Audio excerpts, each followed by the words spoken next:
Hello, and I think we're good this time. Okay, so just on Facebook, and what I'll have to do is share this link into the other platform. So I'm going to do that while I'm getting started here. Apologize, but it's been an adventure, and it looks like we are getting things in. All right, so again, I just went directly to YouTube, and what I'll do is I'll share out for those of you that are mostly on Facebook, and a lot of people that I know that are still, Facebook for the most part. Um, and navigating this adventure of the tech that we have that seems like it's better until it's actually applicable, right? Tech isn't any good if it's not working or you're not able to use it. All right, so just 1 second, bear with me. I'm gonna share into my Facebook page from YouTube, and hopefully we get that done all at once, and then I can just move on from there. Okay, so what I was starting to in the busted up earlier, if those of you guys that are watching or online now, we wanted to go over and kind of finish up the two topics that are kind of present in front of mine right now, that I've been kind of on and dealing with, nationally on the national scene.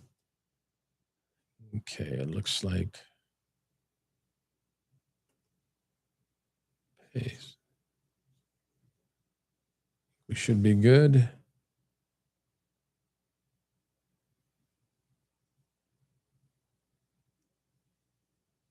And I think it's almost in there.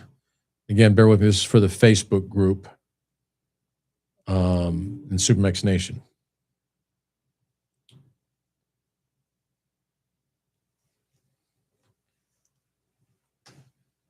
Okay, so this is what we're going to do. So those of you guys that, again, YouTube, that's where we went. We're live now, and again, I just shared or sent to SuperMex International and SuperMex Nation, the group. SuperMex International, the page on Facebook, and SuperMex Nation, the group in Facebook. So I'll move on from there. Hopefully everybody gets it, and now I've got video and audio, and we're okay. All right. So what I was saying, what I wanted to go over to get started and move on, and again, don't want to spend too much time on it because I want to treat this separately and as its own topic, as its own subject, its own issue, is the Epstein files are set to be, or by congressional ordering, they are set to be released tomorrow. Today's Thursday, tomorrow's Friday, and the deadline is tomorrow. So the Department of Justice is supposed to, again, by order, congressional order, the first branch of government, has mandated that they release those files to the general public and put out, I want to say, like in video, or not, in a form that the layman or the average person can go and view online or pull up for themselves, right? Available and readily available to them. So this is why I don't want to spend a lot of time and talk on it, because it is a rabbit hole. You can go down and it's going to go very, very deep. But what I want my listeners and my viewers to know and understand and internalize, and don't be moved by the shiny object of whatever else this administration or this president comes up with. The bottom line is this. Donald Trump said during his campaign that they would release the Epstein files immediately upon his win, if he got the win. He did. And we are now at the back end of the year, the calendar year. He has been in office, come January 20, will be 1 year, so not quite a year, a little under that. And bottom line, real simple, he could have released him, like literally day one, January 21, January 22, immediately. So why didn't he? Now, if you're in his cult, you're going to find a reason, you're going to find an excuse, you're going to do whatever you can, because as he said, he can shoot someone on Fifth Avenue and you'd still support him. He can protect pedophiles and you'll still support him. So I'm not talking to you. you're not my audience, and I don't even know why you're here. You probably don't need to be. But for my audience, the people that actually believe in facts, that actually want to know, that don't believe every politician just out of hand. I don't. Democrat or Republican, I don't give a damn. I don't believe every politician just because they say it. And I will be as harsh as necessary here. If you're a grown adult and you just believe a general politician, any politician out of hand, just because they say it, then you're not the sharpest tool in the shed. Okay? Because you're going down that rabbit hole with them and you're believing them. And if you're old enough, if you're younger, and I'll take that back. Even young people don't believe this guy and politicians in general. So it's just a certain age, right, where you're just going to believe reflexively out of hand. So here's my point. Is if he wanted to, he would have released them already. And the only reason he finally, for those of you that do know, the only reason he finally agreed to it, to mandating that the Department of Justice release the Epstein files, and it came to his desk and he okayed it, basically, is because he didn't have the votes to stop it in the Congress. It was going to happen anyway. So what do you do if it's going to happen anyway? Well, then you get on board. But even still, what they did was, and do for yourself, do due diligence on your part. Why did it take so long? He waited basically for Congress to dither, at least the Republican side, because the Democrats are all saying they want to see it, of course, like the rest of America. Republicans are protecting him. So he couldn't get enough votes to stop it entirely. And so it was going to happen. And so then he got on board. Sound like a politician, used car salesman, shady realtor. There you go. Say whatever it takes, right, to make yourself look good and not be on the hook for something. And basically they killed the entire summer. I think they went from this was a hot item, April, May. Then they went off for the summer because they didn't want to vote on it because they didn't want it to come front burner. And while they went off and while they took all that time and while all this has been going on, they ordered, the president ordered the Department of Justice basically to redact his name out of the files wherever they show up. And from my understanding, and we'll see more, but from my understanding, his name is more redacted than any single one person in the entire file. All right. So I'm going to stop there because, again, this deserves its own special treatment. But I want my listeners with a critical eye and a critical ear and a critical mind that don't just believe whatever the hell you're saying. Hell, I've told you guys, those that I had on radio and into my own personal show a while ago, years ago, I used to tell you point blank, don't just believe me out of hand because I say so. Fact check me and confirm. Now, I'm willing to say that because I'm not lying to you. Others will not say that to you. I will because I'm not lying. Fact check, confirm. And if I'm wrong, then I'll retract.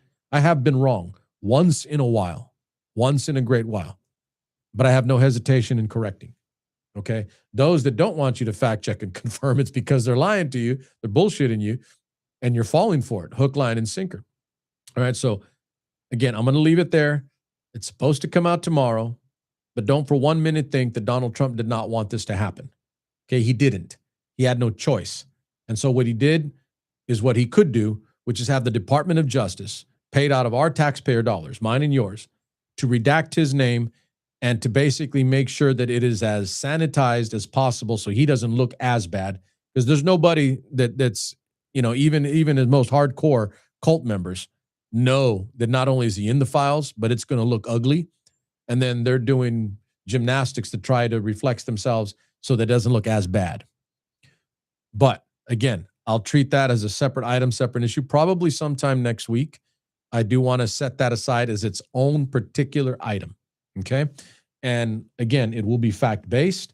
It will be informative, and always with a little bit of salt or a little bit of seasoning and salting to give you the critical tools necessary to handle this information and not just be reflexively one way or the other. If you're a Trump cult member, then you're just going to defend him no matter what it says, no matter what he does, no matter what he did. If you're anti-Trump, like I am, different, you're going to just be against and look for whatever's bad. Fair. But I'm not just going to be against and look for the bad just because. As I was saying or a little earlier and in other conversations with other people, I don't care about Donald Trump. I've made my mind and decision up based on his first term and his first go round and the 4 years that led up, including the criminality and all the things that he did that he got away with because he is a criminal. Fact that he got away with prior to getting into office this time. My mind is set. He's a criminal. He's a traitor. He's a rapist. He's a racist. He's all of these things. I can put that to the side and with the clinical historian's eye, analyze, synthesize, and categorize all of these things to come up with what I need out of them. And my biggest concern at this point is not this person, this individual, but the office of the presidency or what it means for the United States going forward. That is my biggest concern. There is no greater concern. The office of the presidency, the leader of the free world, and for the record, Donald Trump's not the leader of the free world because the free world's no longer on board with him. We're going to get to that in a second. But those terms, those concepts, those ideas, those thoughts of who our president is in the eyes of this nation, in the eyes of the world, are important to me. And they should be to you. They should mean more than just the average. They should mean more than just, oh, that's just another guy who got in and did whatever the hell they wanted. Okay, that's part of the problem with the presidency.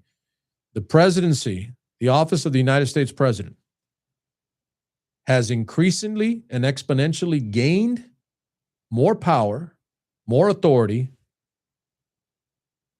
over the time that we've had presidents from George Washington to now. That position is more powerful and more encompassing of our government than ever before in our nation's history. That's not a debate. And here's how you know it. You don't even have to get into the weeds on being an historian and being analytical and analyze facts. You don't even have to. Use common sense. All right? Common sense, in my opinion, is probably the greatest deducer of fact you're ever going to use.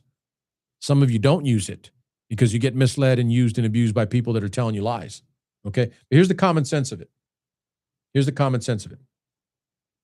Power isn't given back. If a president gains more power by bending the rules, pushing the rules, not even bending the rules, take that back. Let me just stay on pushing the rules, pushing the boundaries of what their constitutionally mandated authority is. Every president has, to some degree, increased the power of that office over the prior president. So if we're 45 plus deep in presidents, then exponentially that power of the presidency has grown since George Washington. The president is more powerful than he's ever been and continues to get more powerful. Now watch this. And it's bipartisan and multi-partisan. There's been more than one party, by the way, in our nation's history. He's more powerful, and I say he because it's only been men, because men in America don't have the balls to vote for a woman. That's a fact because we've never voted for a woman. All right. Interpret that how you will, but it is a fact. Okay. So we've never voted for a woman. It's always been a man. And each man has grown more powerful than the president prior to them because this is how it works. And here's the common sense. And I'm going to move on from here. Here's the common sense. You walk in as president and you could do everything that the guy before you did. And what's going to stop a new guy from doing everything the guy before him did and then adding a little bit more or pushing the boundary a little bit more? That's common sense. You're going to get away with what you can get away with, and you're going to do what's already been done. So over our nearly 250 year history, not quite for president, obviously, because we didn't get our first president until 1789 into 1790, George Washington. The country was founded in 1776. So over that time and the presidents we've had and the nearly 250 years that we've been in existence, the office of the presidency is stronger now and more authoritarian now than it ever has been, period. based on each successive president that has been in the office gaining more power to where we are now. All right. So all of that to some is that if President Trump wanted to release the Epstein files, he would have. All of that to some now, the office of the presidency is clearly off the rails. You could literally do whatever the hell you want. The Supreme Court just about gave them the last vestiges of any type of curtailing of their power. As long as they think they're acting in the best interest of the country. What does that mean? Use common sense. Oh, I think it's in the best interest of the country. I think it's in the best interest of this country that I make millions of dollars, possibly billions of dollars while I'm in office. And you're all going to laugh and you're going to use common sense like, well, yeah, they're all doing that, right? And then I'm going to tell you, if your comeback, if your rejoinder, if your return snapback is, well, they all do it. I'm going to look you right in the eye and tell you, does that make it okay? That's a rhetorical question. The answer is no. But that means that we as a people, there's a funny term, we the people actually have to have the sack to not tolerate it anymore and to say, no, that's enough. The office of the presidency has grown too powerful. They do too much. They get away with too much, clearly. So that needs to be corrected. And that's why I'm interested in, again, not the seedy, trashy, disgusting side of what Donald Trump is in the Epstein files. I'm more interested in what this means for the office of the presidency and what it does to the office going forward. And since you're my listener and your viewer, my viewer, and you're watching here, you're probably one of the smarter ones because I don't have a lot of stupid people watching my show. I have smarter people because they sit through and they analyze and they listen. They internalize. And then when you're done with my show, normally you walk off and you're thinking about things, not just what we said or what I talked about, but the items that you carry forward with. So I'll leave you with that one and we'll move on. The Epstein files are important, not just because they're trashy, sleazy, dirty, disgusting for Donald Trump. The Epstein files are important because they set a marker and a barometer at the bottom for what is tolerable in the United States by its people for its president. Think on that. Remember that. Chew on that. And we'll treat it next week, sometime next week. I want to get to that. Okay, so let me wrap up a few things on the back end. Like I want to make sure we're not going too long because we started late again. Speedboat update. Defense Secretary Hegseth was on the mound, or excuse me, on the Hill this week and basically said that they're not going to release the second video, the double tap. Again, if you don't know, double tap means pop, pop, two taps to the head normally. But in this case, 2 taps through a missile to a boat and 2 survivors that were unarmed and that were not a threat and were trying to crawl out of the water to survival. And I know that I did say this, that very first show that we talked about this a little bit, but I'm going to reminder and reiterate and add in again, is I don't want to get this lost because I've seen people talking about it now. I said this immediately. My first thought was when I heard about this and I saw the coverage starting to, ramp up. My first thought was people were talking about, okay, you can't do that in combat. They are non-combatant once they have been hit and they can no longer respond or fight back. They're no longer armed, etc. You are not allowed by Uniform Code of Military Justice, the code of law that governs all military and armed service personnel.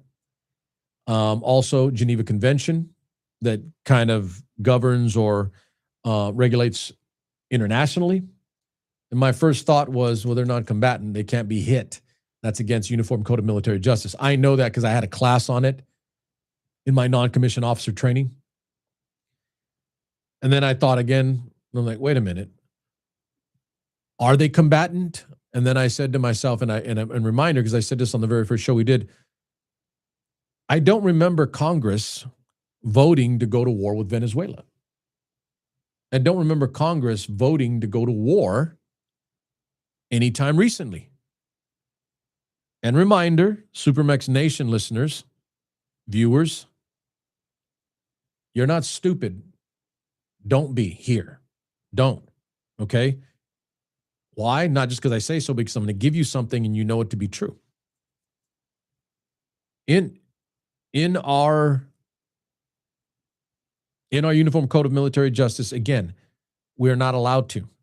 But in the Constitution, the first branch of government, the Congress, the people, represented in the form of us voting for them, okay, the representatives, the U.S. House of Representatives and the Senate represent the first branch of government, and only, constitutionally, only the first branch of government has the authority to declare war.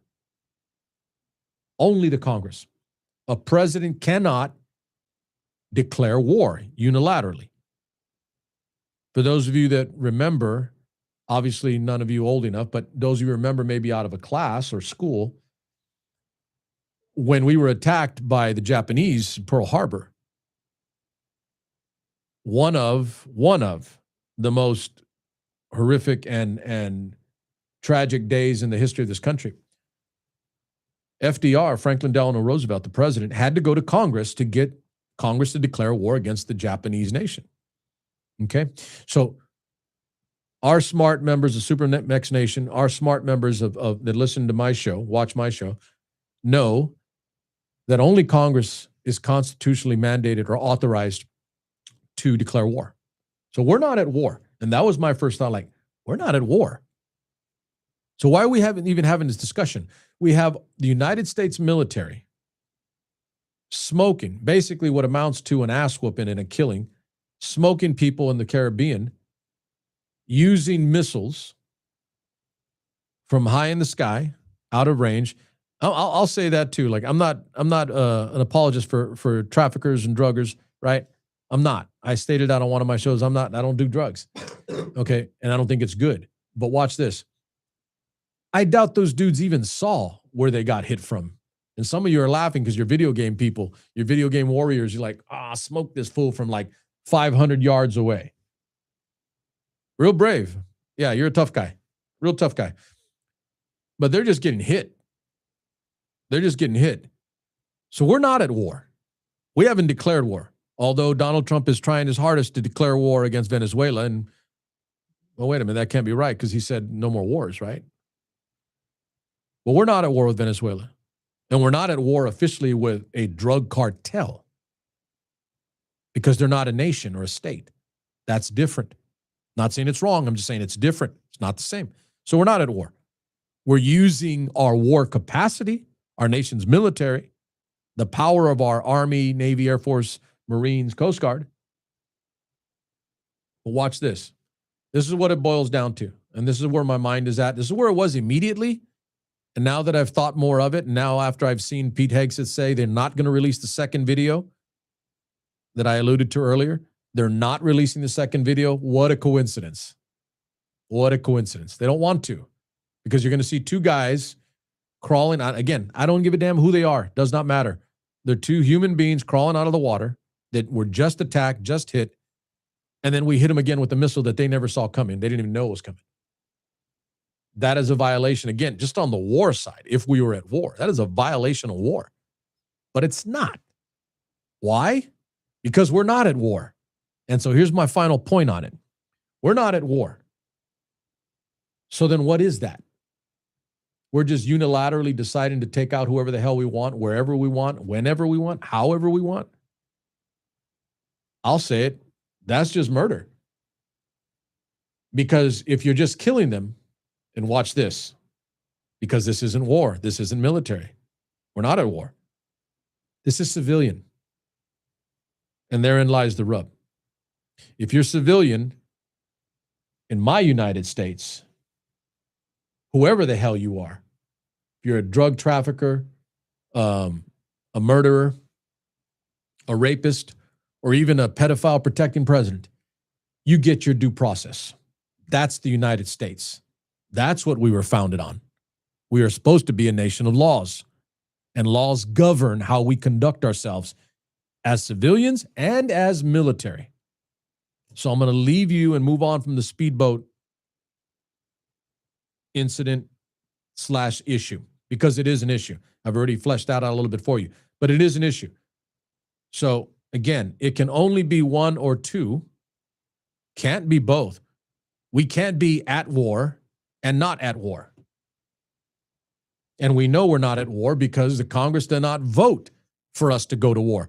And in the Constitution, only the Congress can declare war. Period. End of story. There is no debate. There is no discussion. A president does not have that mandate or right to declare war. If you think he does, then you're not even American, because that's not the Constitution. And as many people as I've heard say, oh, I believe in the Constitution. Yeah, you believe in the Constitution until it fits your need, or until it doesn't, or it no longer fits your need or narrative, or the cult leader doesn't want you to. Okay? So remember that as we go into the weekend. We are not at war. So what is that? That is civilian action. And if they are not receiving due process, if we're just saying they're drug dealers and we're just killing them, then that's murder. See how that works? Like a harsh word to get to, right? You don't want to say it. Like, nah, not us. Come on. Where the hell you been? Under a rock? You that young, that stupid, that don't know better? Even young people, again, even young people know better now. It's somewhere above there that people just don't want to believe. They don't want to believe that this is actually happening and going on. And I'll make sure we're 100% clear. We have not declared war. So that is not an act of war. That is civilian action, a policing action, which is what our civilian force should be and do, not our military. Because then that changes who we are as a military. And I don't want to see that. And you understand where I'm coming from, because I'm prior service military. I do not want to see the United States be a police force acting against its own people or civilians in general anywhere. No, that's not okay. You will debilitate, you'll degrade, you will erode our esprit de corps, our good order and discipline as a force. And by doing that, you will bring about a lessening and a deterioration of the United States military. That's my opinion, but it's factual. And it's historical, by the way. It happens. It's happened before, not to our country, but others. It always happens. We just have to make sure we forestall it as long as we can. Okay, so on the speedboat item, we're not at war. So what we're doing there is killing people. We're murdering people. And the reason Pete Hegseth will not release the second video is because it'll be seen as just blatant murder. We're just killing people because we say, and when I say we, I'm not talking about you and me, regular folk in America. I'm talking about, in this case, Pete Hegseth, the loudmouth drunk lieutenant that no one wanted to serve under. And if you're a former service, prior service, you know what I'm talking about. You know exactly what I'm talking about. Loudmouth, shit-talking, Billy Badass type that thinks he knows everything and he talks a good game, but deep down inside, he's got eggs the size of, no comment. Leave it at that. Okay. And of course, with Fearless Leader, the draft dodging tough guy that couldn't bust a grape in a fruit fight. That's what we have for leadership on a military side. Well, again, last point. Do not forget what I just said. Do not forget what I just commented on when it comes to the speedboat item and update. Okay, a few items and we've got to get moving. Again, this is more of like a questioning, and I want you to be aware of it going into the weekend. I want to put it on your plate right now. Informative, but inquisitive as well. Like that, informative, but I want you to be inquisitive. I want you to ask questions. I want you to be critical of what you see. I want you to be critical of what you take in as information. in whatever form you take it, whether it be on a TV, in a news channel, a podcast, or radio, whatever. But I want you to be critical and inquisitive. Ask the questions, because more often than not, if you ask the questions, you're going to get to the good answers. But you got to be dogged about it, and you got to keep asking those questions. My opinion and what I'm seeing now is this thing in the Caribbean is part of the larger framework, and they've kind of put this out, where the United States is pulling back from other regions of the world. And stay with me, and we'll finish up here. Stay with me, because this is super, super important. We haven't done this globally, not just the United States, but globally, since prior and right up to World War I. Like, whoa, what? It's called the sphere of influence philosophy in global policy and foreign affairs. All right. So right prior to World War I, basically you had these regions or spheres that one country was dominant in and they controlled, and they were the leader. And then that other strong country or people did not go into their sphere, and they left them alone. And so that group could do whatever the hell they want there. And so you had that type of globalist approach in sphere of influence policy, where like, hey, don't stick your nose over here because those are mine. I control this part of the country. I control this part of the globe. Okay, that's what it was. And then it all blew up, and we got World War I, and they got worse in World War II. So I'm using that as your example because clearly that didn't work out so well. It didn't work out well. But that is, and I'm putting it on your plate now, so that as the months go by, as the time goes by, and you see it more and more fleshed out, I want you to remember this particular night. If you're watching tonight or you catch this later, I'm telling you directly that the United States is going down that road of a sphere of influence mentality. It began with and is bolstered by, ushered in by, telling the American people that we spend too much money in other countries. We're tired of helping other people and then getting screwed over. And why? Because that works. Because there's some truth to it. And things work if there's some truth there. Now, notice I said some. They're not being 100% honest and factual with you. They're giving you some. Here's the problem. The United States is pulling us back from other parts of the globe. For the most part, our force, our military has done far more good than it has done bad. And I'm prior service, and I served overseas. And yes, we have done bad. I'll be the first to say it. But it is far outweighed by the good. I served in Germany. And I was there in the late 80s and early 90s. Decades, nearly 4 decades after World War II. And we were there because we helped rebuild and help stabilize Europe after Nazism, fascism, and World War II. And as I alluded to in a prior show, what became of that? What came out of that? The money we spent, our human capital, our resources that the United States spent. It translated into markets and economy. And I think I said this on a prior show. The result being the United States now currently is the world's #1 economy. Taking some hits right now, but still, we've been and have been for a while and still are, even in a down cycle, the world's #1 leading economy. That is a direct result, and I'll argue this with anybody. I don't care where you go, who you are, what degree you have, what your experience is. The United States economy and the strength of it is a direct result of our post-World War II alliances, friendships, partnerships, and building of markets. Okay? That is why we're #1. So if we are going to pull back, and watch this, and abdicate our leadership role as the world's only superpower, the most powerful force on the planet, militarily, economically, etc. I can go on and on. But if we're going to abdicate that, we may not be paying for it right now, even though it kind of looks like we're paying for it right now economically. Our economy is not exactly humming along right now. We're going to pay for it down the road. And it may not be me. may not be someone older than me, but it's going to be our generations that are younger than me. They're going to pay the price for the decisions we're making now militarily that will affect us economically.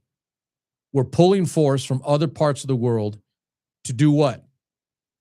To maintain a sphere of influence in the Western Hemisphere.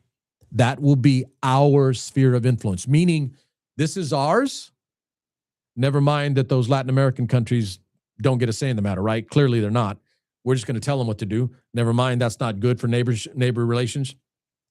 Our sphere of influence will be the Western Hemisphere. Russia, you can do whatever the hell you want over there. China, you can do whatever the hell you want over there. Iran, you can do whatever the hell you want over there. We are abdicating leadership and we are shooting ourselves in the foot globally, economically down the road. We are losing allies as we speak.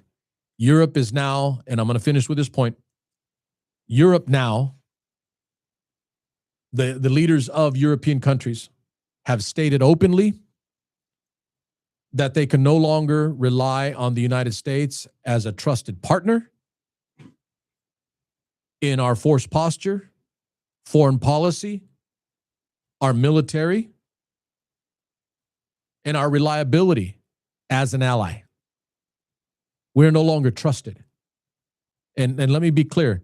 You could say America first, but it is America by itself now. And yes, we're badass and tough. But the quickest way for a badass to get whooped is to be a badass by yourself and then get jumped by 5 guys that don't think you're so badass when it's just you. That's street mentality. And I got my ass whooped individually. I got jumped. Kind of hard to beat 5 guys when you're just one. And if you have no allies and you're solo, you're going to hurt. And what does that mean for us as a country? Exactly. Leave that on your plate. Consider it. Think about it. Mull it over. And final point, and I really want to hammer this home as we finish up tonight and you go off into your weekend. Couple key items. Pay attention for the Epstein files tomorrow. Clearly. Stay on top of this speedboat thing and ask yourself the question, are we at war with Venezuela or are we just killing people? It's that simple. That's not hyperbole or exaggeration. Again, rhetorical question. We're not at war with Venezuela. The Congress declares war. The president does not. Period. So we're just killing people because they tell us that they're dangerous to us, even though that boat in particular was not headed to the United States. It was not fentanyl, which is their whole rationale and no raison d'être to do things like kill people in the Caribbean. All right. And then finally, last point to cover all of this up in sum, pay attention to what they're doing with our military, how they're doing it, how they're organizing and restructuring. They're crippling us and they're going to harm us. And I say us, meaning our United States military. Sphere of influence mentality. Do some research on your own. Look at what the world was prior to World War I and what happened when that powder keg blew. It wasn't good. I don't want us to get there. You know the old rule, and this is my final thought. Those who do not learn or know or study their history are doomed to repeat it. Different time, different technology, different people. But fundamentally, as people, as humans, we're kind of the same. We don't change that much. The other things change. How we get about, how we learn, how we read, how we study, how we drive. Those things change. Technology, it advances. But fundamentally, at core, at heart and head, we're still the same. We still hate, still love, still have anger, still have joy. So those things don't change. You're doomed to repeat your past if you don't learn from it. Keep that on your burner. Pay attention to what they're doing. Pay attention to sphere of influence mentality. Pay attention to us trying to own and monopolize all of Latin America, Central America. Pay attention to how we're treating our immediate neighbors, Mexico and Canada. Yeah, it's going to harm us long term. See it now. Be smarter than the cult members. Be smarter than stupid people. Look in advance at what the consequences of our decisions are. Scary thought. that's it for today. Thank you. Everything, God willing, everything's good. Again, I'm going to send this, and it should be into Facebook now. But I'm going to make sure that all these snafus are like we're slowly getting there. We're almost there. But yeah, the text changed. So we'll be back up sometime next week. I'll probably announce it on Facebook or YouTube, at least the Tuesday, if not maybe even the Monday, because there's plenty coming, and I want to get it all out. But that's it for now. Again, pay attention to those items going over the weekend, and have a good weekend for yourself. I'll see you next week. Thank you very much.